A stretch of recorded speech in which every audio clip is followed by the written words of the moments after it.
Video about arithmetic series and how to find the sum, and this is going to be the long way. If I have time, I'll introduce you to the shorter way with a formula to find the sum, and that's, of course, that's the total of a sequence. And in this case, I'm also going to refer you to the vocabulary of limits and summation notation, and let's get started. This first example is an arithmetic series written in summation notation. And this symbol here, sigma, is the summation symbol, which means that you're going to total up a list of numbers. The number on the bottom is your beginning number, your beginning term, which is going to be 2, and the top number shows that this list of numbers is going to stop with the 4th term. So this is what we would describe as a finite list of numbers, or a finite sequence of numbers, and a sequence that stops. And a finite series means it's really the total of a list that stops. All right, so we're going to be looking here for the second term all the way up until the 4th term and all the terms in between. Well, in this case, it's pretty simple. Since I'm talking about the 2nd term and the 4th term, the only other term would be the 3rd term.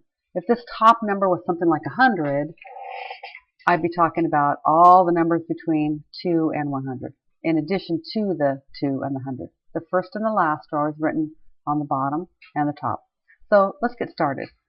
The second term, I'll just do that one first. This can be a matter of plugging in these numbers here into this expression. All right, so let's do the second term first. If I do 5 minus 2 times 2, which is really all I'm doing is I'm taking this 2 and plugging it right in here for the end. I'm going to get 5 minus 4, or 1. For my third term, I would plug in a 3 for the end, and I have 5 minus 2 times 3, which is 5 minus 6, or negative 1. And for the 4th term, I would have 5 minus 2 times 4. And I'm really doing is plugging these numbers right in here, and I would have 5 minus 8, and that would be negative 3. Okay. All right. Well, all I'm really going to do is add these 3 numbers up, which is going to give me a negative 3, and that is the sum of these numbers. That's the answer. That's really all you have to do. Now I'm going to show you since I do have a little bit more time, I may get interrupted, and there will be an additional video on finding the sum with a formula, but I'm going to go ahead and introduce you until the 5 minutes are up. Okay. The basic formula is I'm going to take my first and my last term. Okay, my first term we call A1, and my last term we always call AN, because N is going to be, this is just a simple formula. Oh, I got to get rid of that. There we go. The last term, whatever it is, over 2. And what I'm really talking about here is the average of the first and the last term, okay?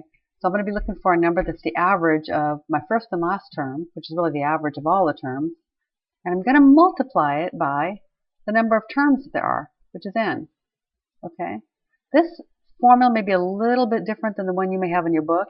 A lot of books will have something that looks like this: n over 2 times a1 plus an. Now you get the same result.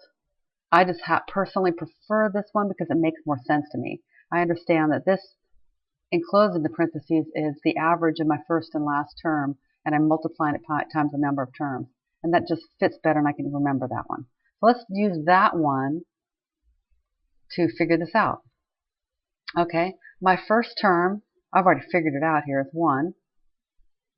My last term, I've already figured that one out, is negative 3. Okay.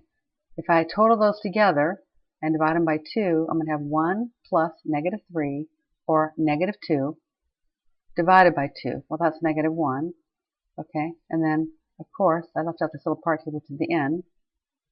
That's part of the formula. Well, in this case, n is how many terms there are. Well, I've got, the terms are 2, 3, and 4.